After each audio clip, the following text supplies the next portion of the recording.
唔知大家你有冇呢個感覺啊？自從咧Covid 開始之後咧，其實個世界咧嗰種變化咧係快到根本你接受，即係去難去預測得到啊！我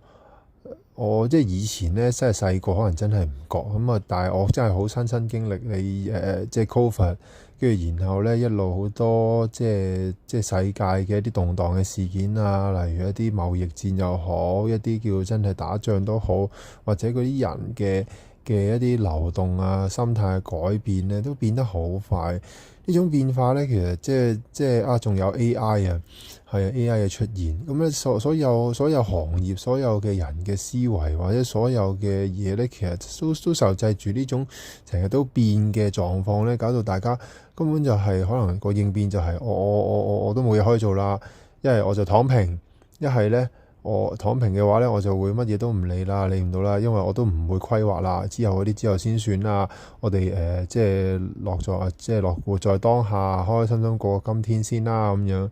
種心態咧係而家普遍狀況嚟嘅。不過你問我其實我哋係咪更加應該好似即係應該面對地震嘅時候有嘅嗰種應變能力咧？呢個可以下次再講。